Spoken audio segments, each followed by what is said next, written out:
Hello friends, তোমাদের সকলকে দাদাজি চ্যানেলে স্বাগত। আজকে আলোচনা করব ক্লাস 12 ফোর্থ সেমিস্টার পলিটিক্যাল সায়েন্সের তোমাদের যে চতুর্থ অধ্যায়টি আছে ভারত সরকারের বিভাগসমূহ, এই অধ্যায় থেকে আজকে আলোচনা করব লোকসভা এবং রাজ্যসভা সম্পর্কে। লোকসভার গঠন, ক্ষমতা, কার্যাবলী, রাজ্যসভার গঠন, ক্ষমতা, কার্যাবলী সমস্ত বিস্তারিত আলোচনা করব, ঠিক আছে? তাহলে ভিডিওটি সম্পূর্ণ কিন্তু দেখবে। দেখো, আমাদের যে কেন্দ্রীয় আইনসভা, ভারতের কেন্দ্রীয় আইনসভার নাম হচ্ছে পার্লামেন্ট বা সংসদ, তাই না? পার্লামেন্টকে আমরা সংসদও বলে থাকি, পার্লামেন্ট বাইকে সংসদও বলি। তাহলে এই যে ভারতের কেন্দ্রীয় আইনসভা যার নাম পার্লামেন্ট, এর কিন্তু তিনটি অংশ আছে। আগের ক্লাসে বলেছিলাম, লোকসভা, রাজ্যসভা আর রাষ্ট্রপতি। আর এই যে পার্লামেন্ট, এর দুটি কক্ষ আছে, তাই না? ভারতের যে কেন্দ্রীয় আইনসভা, এটা কিন্তু দ্বিকক্ষ বিশিষ্ট আইনসভা। অনেক দেশে কিন্তু এক কক্ষ বিশিষ্ট আইনসভা থাকে, অর্থাৎ যেই দেশে একটি মাত্র কক্ষ থাকে আইনসভার, সেটা হচ্ছে এক কক্ষ বিশিষ্ট আইনসভা। যেমন চীনে কিন্তু এক কক্ষ বিশিষ্ট আইনসভা রয়েছে, কিন্তু ভারতে কিন্তু আইনসভার দুটি কক্ষ, লোকসভা, রাজ্যসভা। তাই ভারতে কিন্তু দ্বিকক্ষ বিশিষ্ট আইনসভা রয়েছে। তাহলে এই যে পার্লামেন্টের দুটি কক্ষ কি কি? একটা হচ্ছে লোকসভা, আরটা হচ্ছে রাজ্যসভা, ঠিক আছে? লোকসভাকে ইংরেজিতে বলা হয় হাউস অব দ্য পিপল এবং রাজ্যসভাকে ইংরেজিতে বলা হয় কাউন্সিল অফ স্টেটস। তাহলে এই যে লোকসভা, এটা কিন্তু দুটি কক্ষের মধ্যে, এটাকে বলা হয় নিম্ন কক্ষ, নিম্ন কক্ষ, ঠিক আছে? আর রাজ্যসভা হচ্ছে উচ্চ কক্ষ। বোঝা গেল? আর মনে রাখবে, এই লোকসভাকে বলা হয় অস্থায়ী কক্ষ, অস্থায়ী। এই কক্ষটি অস্থায়ী আর এই কক্ষটি হচ্ছে স্থায়ী। তাহলে এবার তোমাদের কোশ্চেন আসতে পারে যে রাজ্যসভাকে কেন স্থায়ী কক্ষ বলা হয়? কারণ লোকসভার কিন্তু 5 বছর পর পর ইলেকশন হয়, অর্থাৎ নির্বাচন হয়। তাহলে 5 বছর পর পর নতুন করে লোকসভার সদস্যরা নিযুক্ত হন। কিন্তু রাজ্যসভাকে কিন্তু ভেঙে দেওয়া যায় না, রাজ্যসভা ভেঙে দেওয়া যায় না। এখানের যে সদস্যরা, তারা কিন্তু এখানের মধ্যে সদস্যদের কার্যকাল হচ্ছে 6 বছর। রাজ্যসভার সদস্যদের কার্যকালের মেয়াদ হচ্ছে 6 বছর, আর এখানের 5 বছর সাধারণত। কিন্তু 5 বছর কার্যকাল সমাপ্ত হওয়ার আগেও যদি লোকসভা ভেঙে যায়, তাহলে কিন্তু তাদেরকে পদত্যাগ করতে হয় 5 বছরের আগেই। কিন্তু রাজ্যসভার সদস্যদের কিন্তু 6 বছরই কার্যকাল, ঠিক আছে?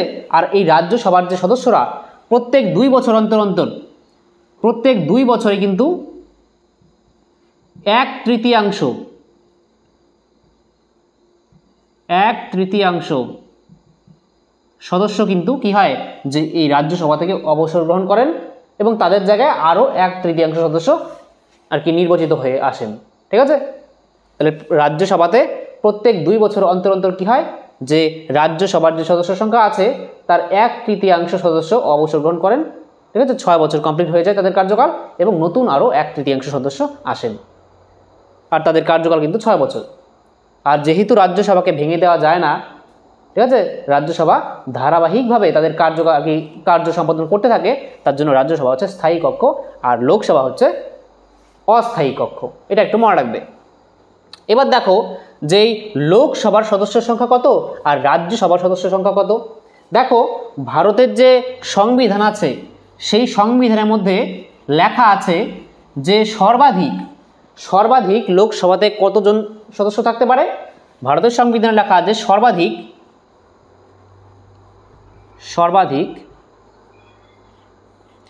550 জন সদস্য থাকতে পারে লোকসভাতে, ঠিক আছে? আগে কিন্তু ইঙ্গো ভারতীয় সদস্যকে মনোনীত করতো রাষ্ট্রপতি লোকসভাতে, কিন্তু সেই যে ইঙ্গো ভারতীয়দের যে আসন সংখ্যা ছিল 2টি, এটা কিন্তু বাতিল করা হয়েছে 104তম সংবিধান সংশোধনীর মাধ্যমে, ঠিক আছে?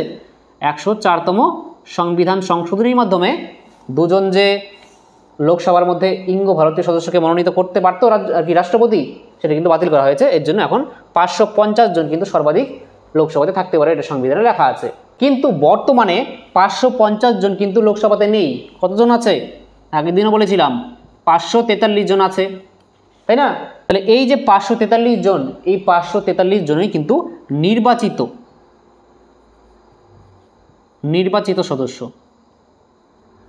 এরা কিন্তু কেউ মনোনীত নয়, কারণ মনোনীত যে সদস্য ছিল সেটা পদটাকে বাতিল করা হয়েছে। আর রাজ্যসভাতে সর্বাধিক কতজন সদস্য থাকতে পারে? সংবিধানে কি লেখা আছে? সর্বাধিক কতজন সদস্য থাকতে পারে? 250 জন। ভারতের সংবিধানে লেখা আছে যে সর্বাধিক রাজ্যসভাতে 250 জন সদস্য থাকতে পারে, ঠিক আছে। কিন্তু বর্তমানে কি 250 জন আছেন? না, 245 জন আছেন, ঠিক আছে।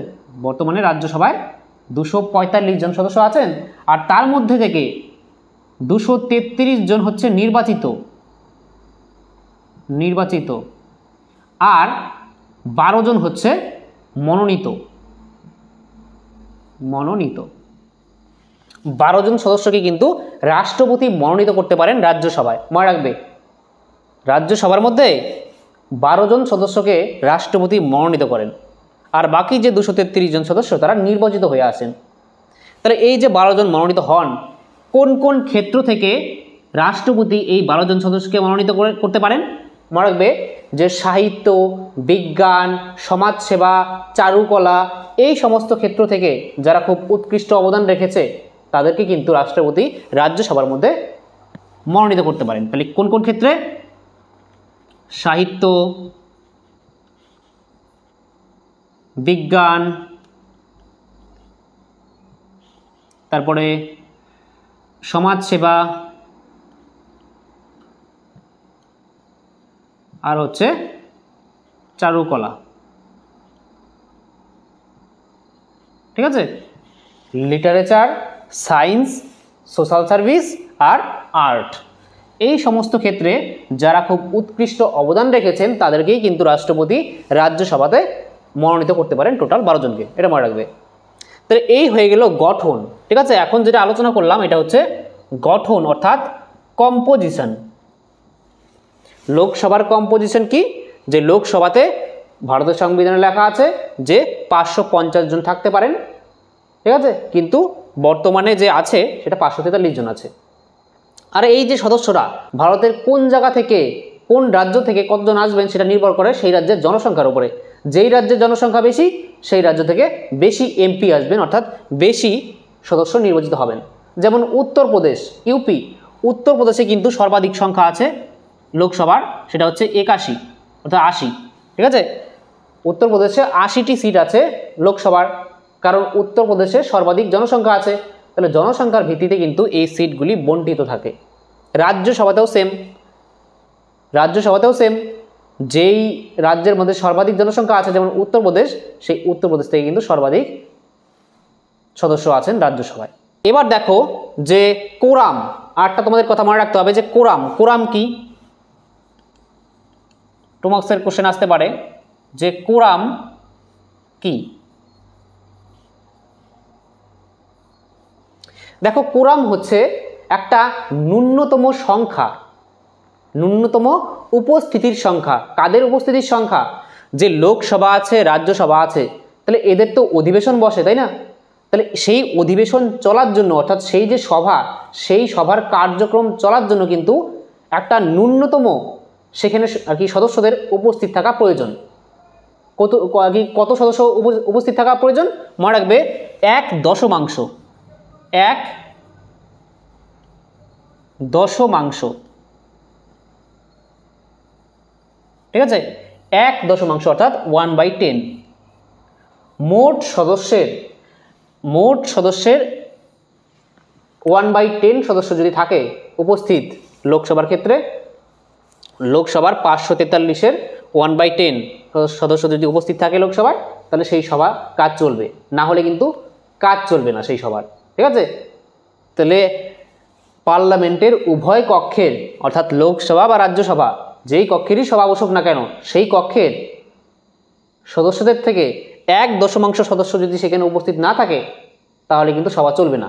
তাহলে সেই যে ন্যূনতম সদস্য সংখ্যা, যেই সদস্যরা থাকলে সেই সভা চলবে, সেই উপস্থিতির সংখ্যাকেই বলা হয় কোরাম।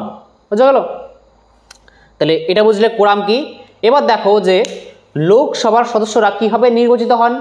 দেখো লোকসভার সদস্যরা কীভাবে নির্বাচিত হন এটা আমি আগেও বলেছিলাম, আবারও বলছি যে দেখো লোকসভার সদস্যদের যে আমরা নির্বাচিত করি এটা কিন্তু কি ভারতের সাধারণ মানুষ কিন্তু প্রত্যক্ষভাবে নির্বাচিত করে থাকেন। প্রত্যক্ষ মানে আমরা ভোট দিয়ে 18 বছরের ঊর্ধ্বে সকলেই কিন্তু সকলের ভোটাধিকার আছে ভারতে, তাহলে তাদের ভোটের দ্বারাই কিন্তু এই যে 543 জন সদস্য আছে লোকসভার তারা নির্বাচিত হয়ে আসেন। বুঝতে পারলো? তাছাড়া এখন দেখো যে রাজ্যসভার সদস্যরা কীভাবে নির্বাচিত হন। দেখো রাজ্যসভার সদস্যদের কিন্তু আমরা ভারতের জনগণেরা কিন্তু প্রত্যক্ষ ভোটের মাধ্যমে নির্বাচিত করেন না। তাহলে রাজ্যসভার সদস্যরা কাদের দ্বারা নির্বাচিত হন, কারা ভোট দেন রাজ্যসভার সদস্যদের নিয়োগের ক্ষেত্রে? মনে রাখবে এমএলএ। ঠিক আছে, রাজ্যসভার সদস্যদের যে নিয়োগ করা হয় এই নির্বাচনে কিন্তু নিয়োগের ক্ষেত্রে কিন্তু নিয়োগ যে হয় রাজ্যসভার সদস্য তাদেরকে ভোট দেন হচ্ছে এমএলএ, অর্থাৎ সমস্ত রাজ্য ও কেন্দ্রশাসিত অঞ্চল। তোমরা জানো যে কেন্দ্রশাসিত অঞ্চলেও কিন্তু বিধানসভা আছে। কোন দুটি কেন্দ্রশাসিত অঞ্চল? একটা হচ্ছে দিল্লি, একটা হচ্ছে পুদুচেরি। দিল্লি আর পুদুচেরি এই এমন দুটি কেন্দ্রশাসিত অঞ্চল যেই কেন্দ্রশাসিত অঞ্চলে শুধুমাত্র বিধানসভা আছে, আর অন্য বাকি যে কেন্দ্রশাসিত অঞ্চলগুলি আছে সেখানে কিন্তু বিধানসভা নেই। আর বিধানসভার সদস্যদের বলা হয় কি? এমএলএ। নির্বাচিত সদস্যদের কি বলা হয়?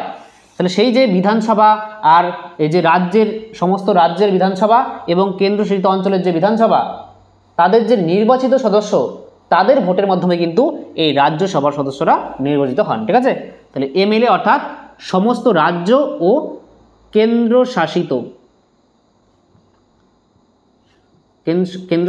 অঞ্চলের নির্বাচিত সদস্যের ভোটে নির্বাচিত হন রাজ্যসভার সদস্যরা। বোঝা গেল?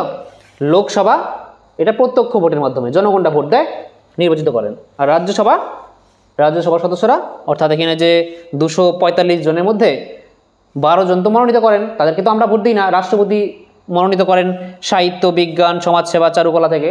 আর বাকি যে নির্বাচিত হন 233 জন সদস্য রাজ্যসভার, তাদেরকে এই সমস্ত রাজ্য 28টা রাজ্যের যে বিধানসভা আছে তাদের যে বিধানসভার যে সদস্য তাদেরকে বলা হয় এমএলএ, অর্থাৎ মেম্বার অফ লেজিসলেটিভ অ্যাসেম্বলি, বা বাংলা বলা হয় এমএলএকে বিধায়ক, তাদের ভোটের মাধ্যমে। আর যে কেন্দ্রশাসিত অঞ্চল আছে দুটি, দিল্লি এবং পুদুচেরি, সেখানেও বিধানসভা আছে, তাহলে সেখানেরও এমএলএ যা আছে, বিধায়করা আছে, তাদের ভোটের মাধ্যমে আর কি নিয়োগ হন রাজ্যসভার সদস্যরা। এখন দেখো যে এই যে লোকসভা আছে আর এই যে রাজ্যসভা আছে, এই লোকসভায় যিনি সভাপতিত্ব করেন তাকে কি বলা হয়? লোকসভায় যিনি সভাপতিত্ব করেন তাকে বলা হয় স্পিকার। ঠিক আছে, স্পিকার। এটা কিন্তু স্পিকার ইংরেজিতে বলা হয়, আর বাংলায় কি বলি? অধ্যক্ষ। ঠিক আছে, তাহলে স্পিকার বা অধ্যক্ষ একই, কিন্তু দুটি কিন্তু কোনো আলাদা না। তোমরা মনে রাখবে যে স্পিকার বা অধ্যক্ষ কে? তিনি হচ্ছেন লোকসভার সভাপতি। লোকসভা পরিচালনা করেন যিনি, তিনি হচ্ছেন স্পিকার বা অধ্যক্ষ। আর আমি বলেছিলাম একটি ইউটিউব চ্যানেল দেখতে তোমাদেরকে, যে সানসেট টিভি। সেই সানসেট টিভিতে কিন্তু তোমরা লোকসভা, রাজ্যসভা, সেখানে কীভাবে কাজ হয়, কি স্পিকার কী হয়, কোথায় বসেন, সমস্ত কিছু কিন্তু আর কি সেখানে লাইভ হয়। ঠিক আছে, তোমরা সেই ভিডিওগুলি দেখতে পারো সেই ইউটিউব চ্যানেলে গিয়ে, তোমরা আরও স্পষ্ট ধারণা পাবে। তাহলে লোকসভার সভাপতি স্পিকার বা অধ্যক্ষ। আর দেখো যে রাজ্যসভা থাকে, এই রাজ্যসভায় যিনি সভাপতিত্ব করেন তিনি কে? তিনি হচ্ছে, মনে রাখবে যে উপরাষ্ট্রপতি। ঠিক আছে, উপরাষ্ট্রপতি। তাহলে ভারতের যে ভাইস প্রেসিডেন্ট আছেন, অর্থাৎ ভারতের যে উপরাষ্ট্রপতি আছেন, তিনিই কিন্তু পদাধিকার বলে রাজ্যসভার সভাপতি বা রাজ্যসভার চেয়ারম্যান। বোঝা গেল? লোকসভাতে সভাপতিত্ব করেন স্পিকার বা অধ্যক্ষ, রাজ্যসভাতে সভাপতিত্ব করেন ভারতের উপরাষ্ট্রপতি। ঠিক আছে, আর বর্তমানে ভারতের উপরাষ্ট্রপতি কে আছেন? সিপি রাধাকৃষ্ণন। ঠিক আছে, সিপি রাধাকৃষ্ণনই কিন্তু বর্তমানে উপরাষ্ট্রপতি, আর তিনি কিন্তু রাজ্যসভায় সভাপতিত্ব করেন। আর স্পিকার অর্থাৎ অধ্যক্ষ, লোকসভার বর্তমানে অধ্যক্ষ কে আছেন বা স্পিকার কে আছেন? ওম বিড়লা, মনে রাখবে, ঠিক আছে? ওম বিড়লা লোকসভার স্পিকার, আর উপরাষ্ট্রপতি বর্তমানে সিপি রাধাকৃষ্ণন। তাহলে এই হয়ে গেল আলোচনা। এখন দেখো যে এই যে লোকসভা এবং রাজ্যসভা আছে এর ক্ষমতা ও কার্যাবলী, এটা নিয়ে এখন আলোচনা করব। এখন দেখো লোকসভার ক্ষমতা ও কার্যাবলী এবং রাজ্যসভার ক্ষমতা ও কার্যাবলী, ঠিক আছে? প্রথমে লোকসভার ক্ষমতা ও কার্যাবলী আলোচনা করি। দেখো 6টি পয়েন্ট দিয়ে আলোচনা করব। ফার্স্ট পয়েন্ট দেখো যে আইন প্রণয়ন সংক্রান্ত ক্ষমতা। তাহলে লোকসভার আইন প্রণয়ন সংক্রান্ত কি ক্ষমতা আছে? দেখো আইন প্রণয়ন কোথায় হয় বা আইন তৈরি কোথায় হয়? আইনসভাতে হয়। আর আমাদের কেন্দ্রীয় আইনসভার নামই হচ্ছে পার্লামেন্ট। পার্লামেন্টের দুটি কক্ষ, লোকসভা রাজ্যসভা। তাহলে আইন কিভাবে তৈরি হয়? দুটি কক্ষের মধ্যে লোকসভাতে যদি কোনো বিল উত্থাপিত হয়, সেটা যদি লোকসভাতে পাশ হয়ে যায়, পরে সেটা রাজ্যসভাতে যায়। রাজ্যসভাতেও যদি সেই বিলটি পাশ হয়ে যায়, তখন সেটা প্রেসিডেন্টের কাছে যায়, রাষ্ট্রপতির কাছে যায়, ঠিক আছে? রাষ্ট্রপতি যদি সেখানে স্বাক্ষর করে দেয়, তখন সেই বিলটি আইনে রূপান্তরিত হয়ে যায়। তাহলে এইখানে কিন্তু আইন প্রণয়নের ক্ষেত্রে লোকসভার ভূমিকা রয়েছে। লোকসভাতে যদি কোনো বিল পাশই না হয়, তাহলে সেটা আইনে রূপান্তরিত হবে না। তাহলে লোকসভার কিন্তু আইন প্রণয়নে ভূমিকা রয়েছে, আইন প্রণয়নের ক্ষমতা রয়েছে। আরেকটা কথা মনে রাখবে যে 3টি তালিকা হয়। কি কি?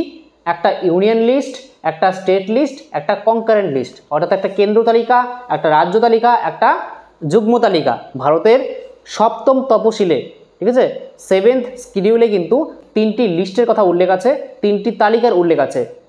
সেটা কি কি? কি কেন্দ্র তালিকা, রাজ্য তালিকা আর যুগ্ম তালিকা, অর্থাৎ ইউনিয়ন লিস্ট, স্টেট লিস্ট আর কনকারেন্ট লিস্ট।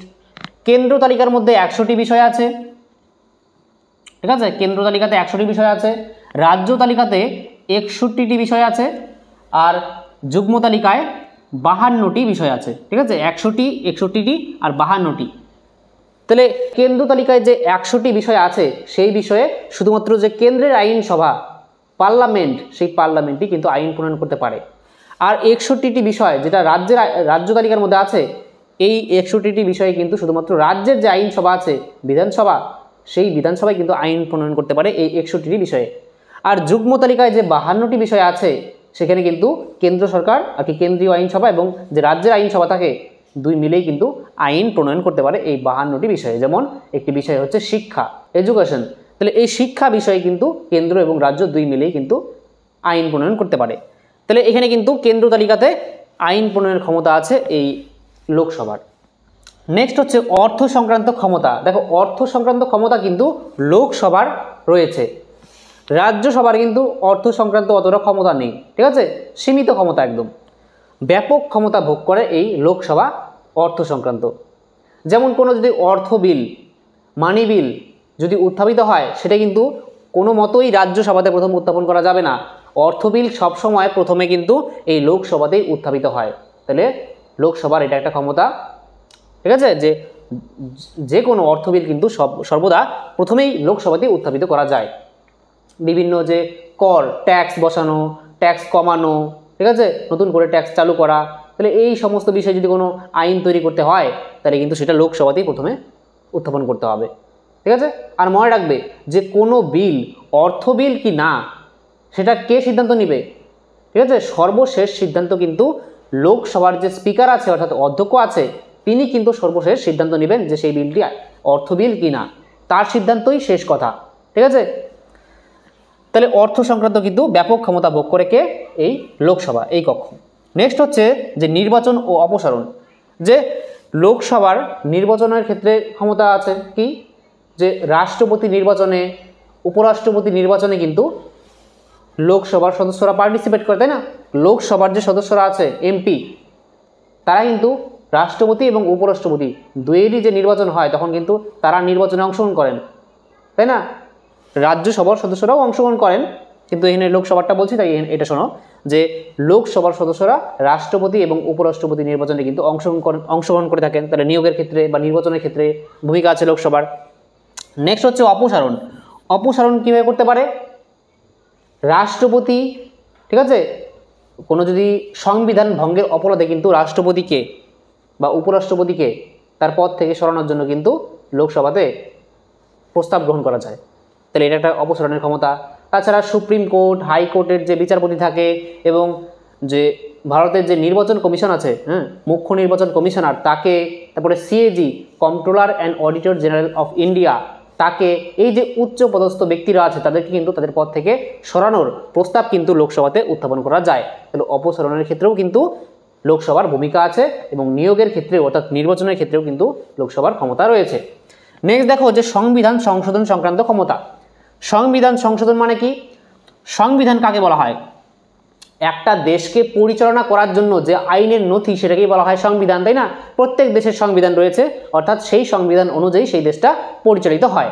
ভারতের সংবিধান আছে, আর ভারতের সংবিধান আর কি যখন রচনা হয়েছিল প্রায় 3 বছর লেগেছিল, তাই না? 2 বছর 11 মাস 18 দিন লেগেছিল ভারতের সংবিধান রচনা করতে। আর ভারতের সংবিধান হচ্ছে পৃথিবীর সর্ববৃহৎ লিখিত সংবিধান।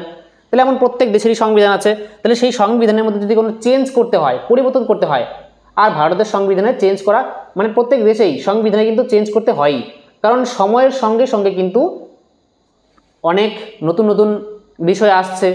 যেমন আগে ইনফরমেশন টেকনোলজি এতটা উন্নত ছিল না, তথ্য প্রযুক্তি এতটা উন্নত ছিল না, আগে অত সাইবার অ্যাটাক হতো না।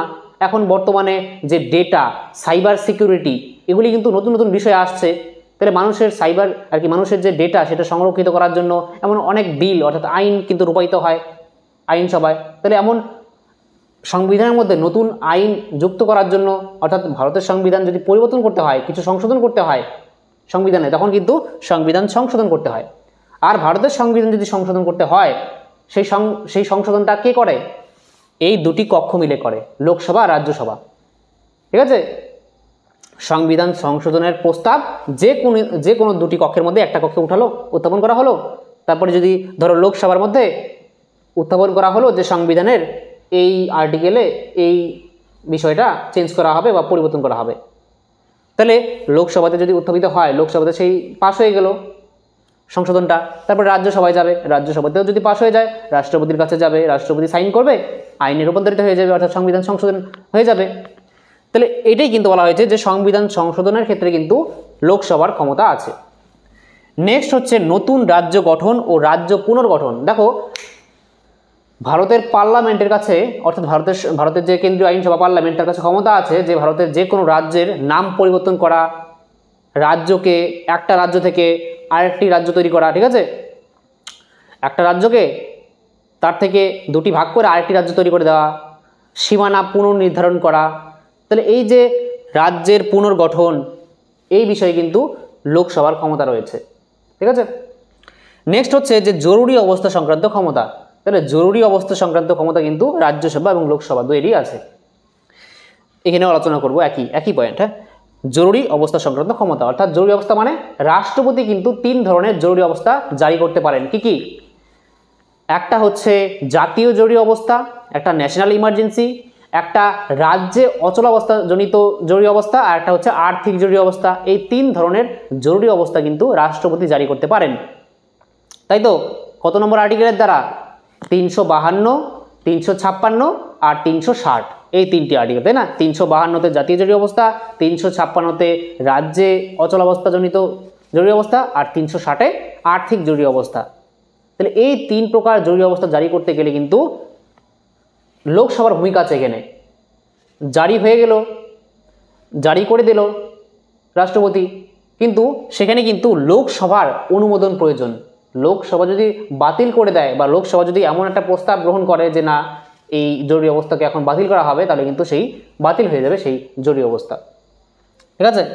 এখন দেখো যে রাজ্যসভার ক্ষমতা ও কার্যাবলী। রাজ্যসভার প্রথম দেখো যে আইন প্রণয়ন সংক্রান্ত ক্ষমতা। তোমরা জানো ভারতের যে কেন্দ্রীয় আইনসভা তার নাম পার্লামেন্ট, উচ্চ কক্ষ রাজ্যসভা, নিম্ন কক্ষ লোকসভা। তাহলে আইন প্রণয়নের ক্ষেত্রে কিন্তু তার ক্ষমতা আছেই। যদি একটা কোনো বিল উত্থাপিত হলো লোকসভাতে, এখন লোকসভায় পাস হয়ে গেল, এখন সেটা কোথায় যাবে? রাজ্যসভায়।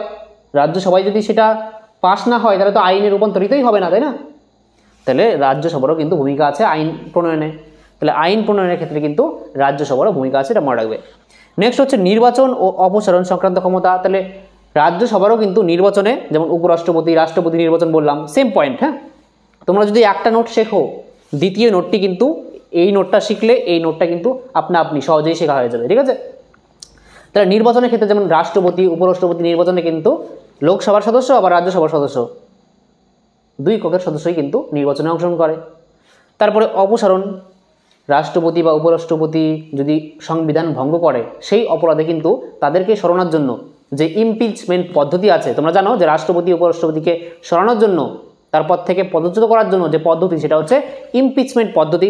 তাহলে সেটা কিন্তু উত্থাপন করা যায় কোথায়? রাজ্যসভাতে উত্থাপন করা যায়। ঠিক আছে, আরেকটা কথা মনে রাখবে যে উপরাষ্ট্রপতি, এটা একদম ভেরি ভেরি ইম্পর্টেন্ট, যে উপরাষ্ট্রপতি যা আছে সেই উপরাষ্ট্রপতির রাষ্ট্রপতি এই উপরাষ্ট্রপতিকে যদি সংবিধান ভঙ্গের অপরাধে তার পদ থেকে সরানো হয়, অর্থাৎ সেই যে প্রস্তাবটা সেটা কোন পক্ষে প্রথম উত্থাপিত হবে? মনে রাখবে রাজ্যসভাতে। উপরাষ্ট্রপতিকে যদি তার পদ থেকে সরানো হয় তাহলে সেই যে প্রস্তাবটা সেটা কিন্তু সর্বপ্রথম রাজ্যসভাতেই উত্থাপিত হবে। এটা কিন্তু রাজ্যসভার একটা ক্ষমতা, লোকসভাতে কিন্তু উত্থাপিত হতে পারে না। যেমন অর্থ বিল শুধুমাত্র প্রথমে লোকসভাতে উত্থাপিত হতে পারে, রাজ্যসভাতে উত্থাপিত হতে পারে না, এটা লোকসভার একটা ক্ষমতা আর কি, অর্থ বিষয়ে রাজ্যসভার অত ক্ষমতা নেই। ঠিক তেমনই বলতে পারো যে উপরাষ্ট্রপতিকে পদচ্যুত করার যে ক্ষমতাটা, তার যে প্রস্তাবটা সেটা সর্বপ্রথম রাজ্যসভাতেই উত্থাপিত হবে, হওয়ার পরে সেটা লোকসভাতে যাবে, কিন্তু প্রথমে রাজ্যসভাতেই উত্থাপিত হবে। আর যে একটা কথা বলেছিলাম যে অর্থ বিল লোকসভাতে উত্থাপিত হলো, তাহলে সেই বিলটা উত্থাপিত হওয়ার পরে এখানে পাশ হয়ে গেল, তারপরে সেটা রাজ্যসভায় যাবে। রাজ্যসভায় কিন্তু রাজ্যসভার কাছে একটা সময়সীমা আছে যে 14 দিনের সময় দিবে যে রাজ্যসভায় যে অর্থ বিলটা দেখো পাশ হলে পাশ হবে, যদি পাশ না হয়, কিছু না জানায় রাজ্যসভা, তাহলে লোকসভা ধরে নেবে যে সেটা পাশ হয়ে গেছে। তারপরে সেটা রাষ্ট্রপতির কাছে যাবে, রাষ্ট্রপতি স্বাক্ষর করলেই সেই অর্থ বিল আইনে রূপান্তরিত হয়ে যাবে। হয়ে গেল। তাহলে নির্বাচনের ক্ষেত্রে বোঝা গেল, নির্বাচনে রাষ্ট্রপতি উপরাষ্ট্রপতি নির্বাচনে, আর পদচ্যুতির ক্ষেত্রে উপরাষ্ট্রপতিকে যদি পদচ্যুত করতে হয় সর্বপ্রথম সেই প্রস্তাবটা রাজ্যসভাতে উত্থাপিত হবে। আর যে অন্যান্য যে গুরুত্বপূর্ণ পদগুলি আছে, মুখ্য নির্বাচন কমিশনার, সিএজি, এই সমস্ত পদ থেকে তাদেরকে সরানোর জন্য কিন্তু যে প্রস্তাবটা সেটা কিন্তু এখানেও উত্থাপন করা যায়, অর্থাৎ দুই কক্ষ মিলেই তাদেরকে অপসারণ করে থাকে। নেক্সট হচ্ছে সংবিধান সংশোধন সংক্রান্ত ক্ষমতা। তাহলে সংবিধান সংশোধনের ক্ষেত্রে সংবিধানে যদি কোনো চেঞ্জ করতে হয়, কোনো পরিবর্তন করতে হয়, তাহলে কিন্তু সেই ক্ষেত্রে দুই কক্ষেরই সমান ক্ষমতা, অর্থাৎ দুই কক্ষেই উত্থাপনও করা যায়, সংবিধান সংশোধন হবে সেই প্রস্তাবটা এই কক্ষে উত্থাপিত করা যায় প্রথমে, এই কক্ষেও উত্থাপন করা যায় প্রথমে। কিন্তু এই কক্ষে যদি প্রথমে উত্থাপিত হয় তাহলে এই কক্ষে পাশ হওয়ার পরে এই কক্ষে পাশ হতে হবে, আর এই কক্ষে যদি প্রথমে উত্থাপিত হয় সেই সংবিধান সংশোধনের বিলটা, তারপরে এই কক্ষেও পাশ হতে হবে, অর্থাৎ দুটি কক্ষেই পাশ হতে হবে। যদি একটা কক্ষে পাশ হয়ে যায়, অপর কক্ষে গিয়ে সেটা পাশ হলো না, তাহলে কিন্তু সেটা আইনে রূপান্তরিত হতে পারবে না। অর্থাৎ দুই কক্ষেরই সমান ক্ষমতা আছে সংবিধান সংশোধনের ক্ষেত্রে। নেক্সট হচ্ছে নতুন রাজ্য গঠন ও রাজ্য পুনর্গঠন। তাহলে নতুন রাজ্য গঠন বললাম, এক্ষেত্রেও কিন্তু নতুন রাজ্য গঠন, রাজ্য পুনর্গঠন, একটা রাজ্য থেকে অন্য কি 8 নতুন রাজ্য তৈরি করা, রাজ্যের সীমানা পরিবর্তন করা, রাজ্যের নাম পরিবর্তন করা, এই ক্ষেত্রে কিন্তু পার্লামেন্টের ক্ষমতা আছে, আর পার্লামেন্টের রাজ্যসভারও এই সংক্রান্ত ক্ষমতা আছে।